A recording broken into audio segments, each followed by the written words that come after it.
اگنو 2024-25 کا solve T M اے BUDAC 181. تو اس کا جو سولف ٹی ایم ہے اردو میڈیم میں آپ دیکھ سکتے ہو، PDF کے لیے آپ دیے گئے نمبر پہ کانٹیکٹ کر سکتے ہیں۔ یہ ہے کہ اردو غزل کی تعریف، حیت اور اس کے آغاز و ارتقاء پر ایک تفصیلی مضمون ہے۔ تو آپ کو دکھا رہا ہوں میں تفصیلی مضمون، اردو غزل کی تعریف، حیت اور ارتقاء پورا، ٹھیک ہے۔ اس کے بعد یہاں پہ غزل کا آغاز و ارتقاء پورا دکھا دیا میں نے آپ کو، ٹھیک ہے۔ اور آپ دیے گئے نمبر پہ کانٹیکٹ کر کے PDF بھی لے سکتے ہیں۔ اس کے بعد بھائی تیسرا پیج ہے، پیج نمبر ڈالیے گا ایسے ہی جیسے ہے، اور پورا سوال کا جواب دکھا رہا ہوں۔ دوسرا سوال ہے، ولی دکنی کی حالات زندگی اور ان کی غزل گوئی کی خصوصیات بیان کریں۔ تو اس کا جواب دیکھیے۔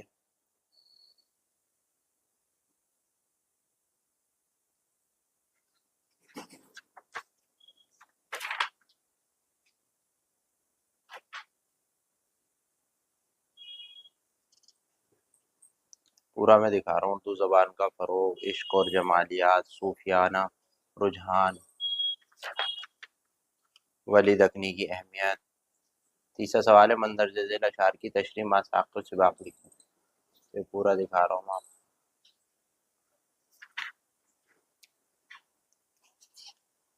غالب یہاں انسانی زندگی کے بارے میں ہے، غالب عشق کے راستے پہ ہے، ٹھیک ہے، یہ ساری چیزیں۔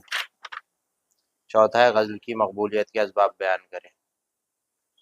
جذباتی گہرائی، نغمگی اور موسیقیت، عام فہم زبان، افاقی موضوعات۔ امام بخت ناصری غزل گوئی کی خصوصیات قلم بند کریں۔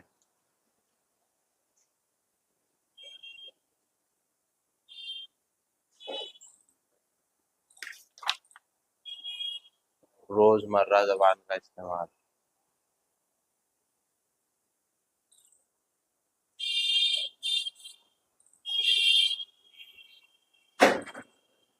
ٹھیک ہے، یہ پورا اس میں اسی طرح سے کرنا ہے۔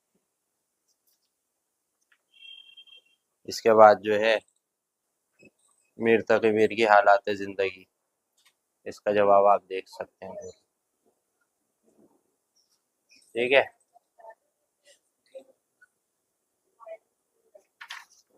اب شاعری کا انداز، ٹھیک ہے، پورا لکھ۔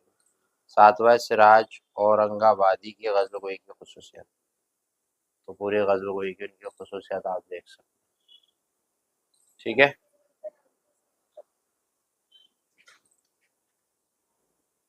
سادگی، روانی، درد اور غم کا عنصر، تصویری انداز بیاں، روایتی اسلوب، ٹھیک ہے۔ تو یہ یہاں پہ ان کا جو ہے TMA پورا ہو گیا ہے، اور آپ کو دکھا دیا۔ PDF کے لیے آپ دیے گئے نمبر پہ کانٹیکٹ کر سکتے ہیں، ٹھیک ہے، تھینک یو۔